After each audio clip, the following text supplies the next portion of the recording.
Assalamualaikum warahmatullahi wabarakatuh. Perkenalkan, kami dari kelompok 3 yang beranggotakan saya sendiri, Sufyan Sauri, Mardela Hijriati, dan Yunita Fitriani. Baik, di sini kami akan mempresentasikan tentang model pembelajaran bahasa berbasis permainan. Pengertian pembelajaran bahasa berbasis permainan. Permainan merupakan suatu kegiatan untuk mendapatkan keterampilan tertentu dengan cara yang menyenangkan.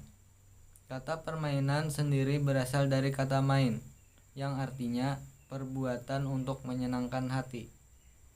Permainan bahasa merupakan media yang berfungsi untuk melatih keterampilan dalam bidang kebahasaan.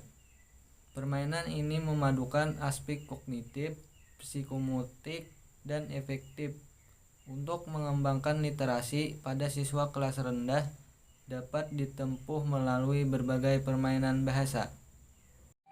Pengertian pembelajaran bahasa berbasis permainan menurut para ahli, menurut Jill Henpet, dikutip oleh Hasan Saifullah menyatakan bahwa permainan bahasa dalam bahasa Inggris dikenal dengan istilah language games, yang merupakan suatu aktivitas atau kegiatan yang mempunyai aturan, tujuan, dan mengandung unsur-unsur hiburan yang menyenangkan.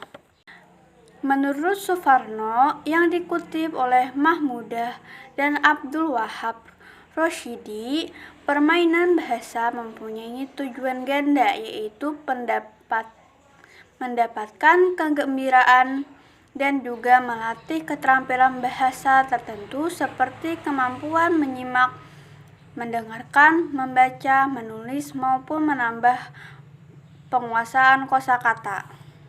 Manfaat permainan bahasa.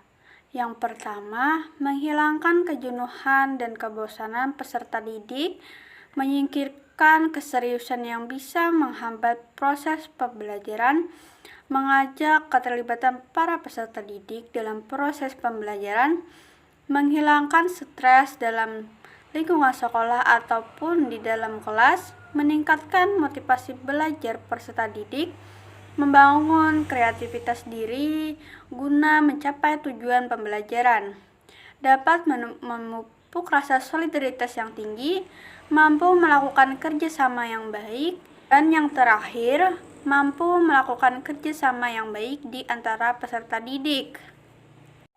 Selanjutnya, kelebihan dan kekurangan permainan bahasa. Kelebihan permainan bahasa adalah sebagai metode pembelajaran dapat meningkatkan kreativitas siswa dalam proses belajar mengajar. Aktivitas yang dilakukan siswa bukan hanya fisik tetapi juga mental. Dapat membangkitkan motivasi siswa bukan hanya fisik tetapi juga mental. Dapat juga memupuk rasa solidaritas dan kerjasama. Permainan materi lebih mengesankan sehingga sukar untuk dilupakan.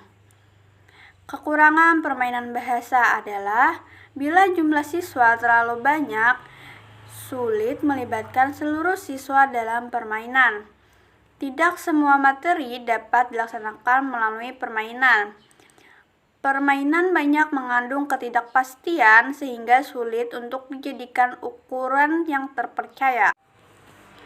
Macam-macam permainan bahasa. Yang pertama, bisik berantai.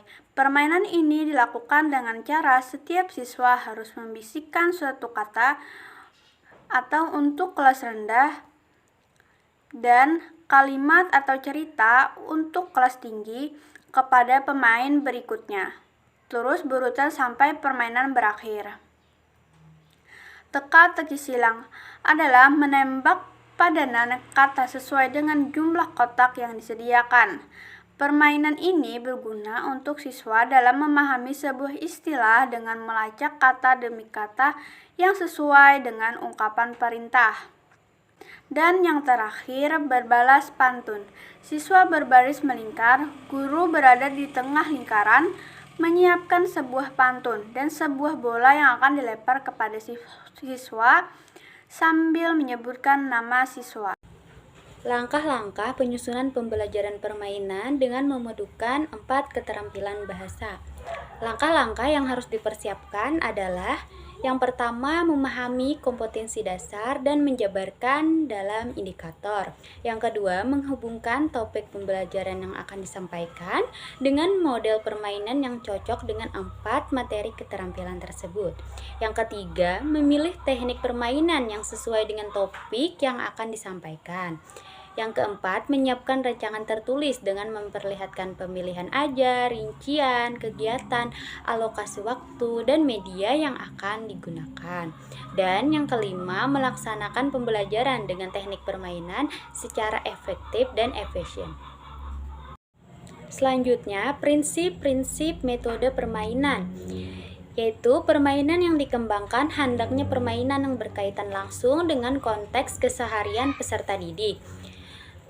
Kemudian permainan diterapkan untuk merangsang daya pikir, mengakses informasi, dan menciptakan makna-makna baru. Permainan yang dikembangkan haruslah menyenangkan dan mengasyikkan bagi peserta didik. Permainan dilaksanakan dengan landasan kebebasan menjalin kerjasama dengan peserta didik lain. Permainan hendaknya menantang dan mengandung unsur kompetensi yang memungkinkan peserta didik semakin termotivasi menjalani proses tersebut. Penekanan permainan linguistik pada akuransi isinya, sedangkan permainan komunikatif lebih menekankannya pada kelancaran dan kesuksesan komunikasi. Dan yang terakhir, permainan dapat dipergunakan untuk semua tingkat dan berbagai keterampilan berbahasa sekaligus. Selanjutnya, kesimpulan.